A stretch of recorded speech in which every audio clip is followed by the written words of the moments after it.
So today I'd like to talk to you about 4 things.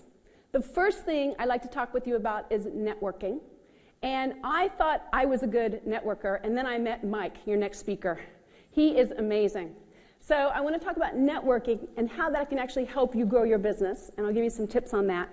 We're going to talk a little bit about risk-taking. There's no way I'd be standing on the stage speaking to you today without taking some risk. We're going to talk about that. I want to talk about entrepreneurial spirit. I hang out with a lot of entrepreneurs. I enjoy people that run and own and grow businesses. And so I want to talk about that spirit and how you can try to grow that with yourself, but also in your business. And then finally, we're just going to talk about growth. How can we grow?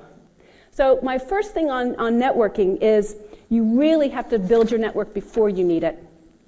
And here's a quote for you, but business networking is some of the most cost-effective way that you can actually grow your business. Because other types of promotion actually usually cost you money, but business networking is a great way to grow your business. And I'm sure there's a lot of great networkers here in the audience. So for me, when I'm walking in and talking to people, the first thing I need to make sure I'm doing is I'm congruent and I'm authentic.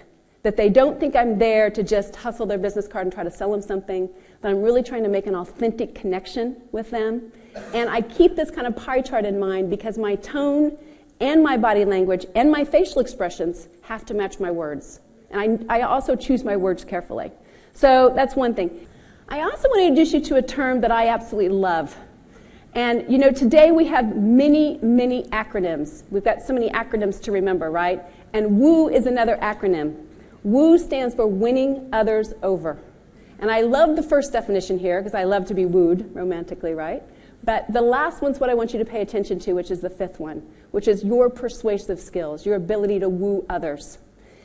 If you have a challenge with working with just networking, one of the things you can try is just a compliment. I call them conversation starters or communication starters. But starting with a compliment from somebody else always works, and it's really easy. And the other thing is to try to find some commonality. So making that common link and finding something common about each other builds those relationships and builds that network.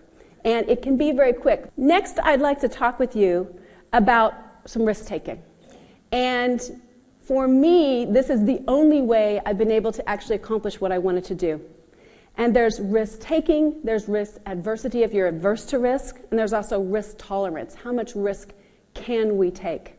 The first thing on risk-taking is being able to make sure that you've got that expectation, you think you can overcome it. Some other people think you're crazy, but you think, nope, I can do it. The second thing, and we've been talking a lot about this, is constant learning. Constant learning. So for me, studying has never been a delight, but I'm a constant learner. I like to learn from others. I like to take classes. I like to challenge myself. And for me, just learning from my peers and other people are quite important. So continuing to take risk and challenge myself on what can I go out and learn? What else can I go out and challenge myself to do? What certifications should I get? What things should I try to accomplish? Third thing on risk-taking is embracing change. And this is quite tricky because we as humans, our animal type is human, and we are habitual animals. We are very habit-forming. We probably sleep on the same side of the bed. We probably have the same routine in the morning. We like to have our coffee before we have the banana muffin, or the banana muffin before we have our coffee. We usually park in the same parking space when we go to work. So we're very habitual, and it's hard for us to break some of these habits. And I was doing some research on habits, and you know the whole saying, how many days do you typically think it takes to make a habit? Anybody know? 21 days. But there's now research from psychologists that say that it's actually more than 2 months. It's about 66 days is the average. So changing our habits are quite hard to do.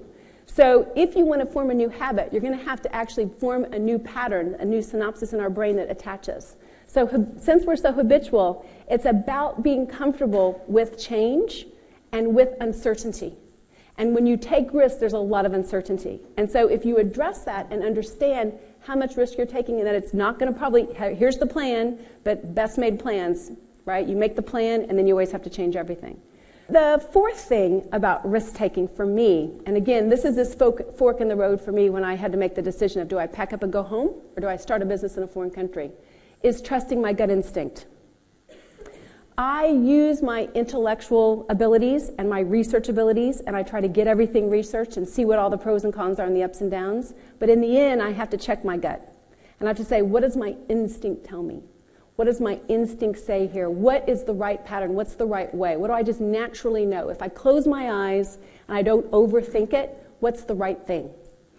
So what I'd like to do is I'd like to talk to you a little bit now about entrepreneurial spirit. And I have 3 things that have really impacted me in terms of my ability to build the network, but also keep entrepreneurship and this entrepreneurial spirit alive for me. The first one is that I found a peer group that I aspire to be like.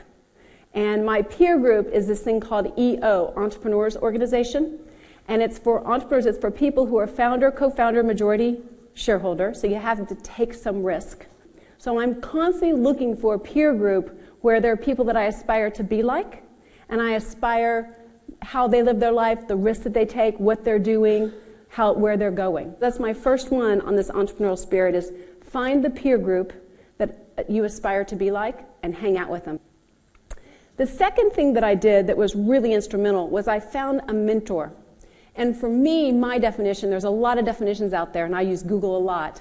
A mentor is somebody who will spend time with me and not charge me for it, and expound their wisdom and experience to help me so that I can see things that I'm faced with in my life in a different perspective, and also use their wisdom to learn from them. The first one is get a peer group you aspire to be like. The second one is convince someone that's a mentor you respect to spend time with you. And the third thing that helped me was I hired a coach. Are there any tennis fans in the audience? Anybody like tennis?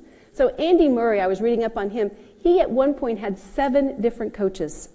He had a backhand coach. He had a regular coach. He had a fitness coach. He had an endurance coach. He had a nutritionist. So if the best class world athletes have coaches, why shouldn't we? Why shouldn't I? So entrepreneurial spirit. People who question have entrepreneurial spirit.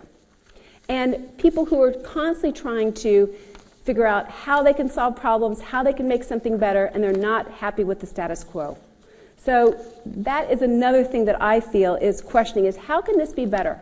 How can I make it work better? How can I re-engineer it? And I'm not a big proponent of saying if it's not broken, don't fix it, but I also want to make sure that I'm continuing to improve. Continuing to improve.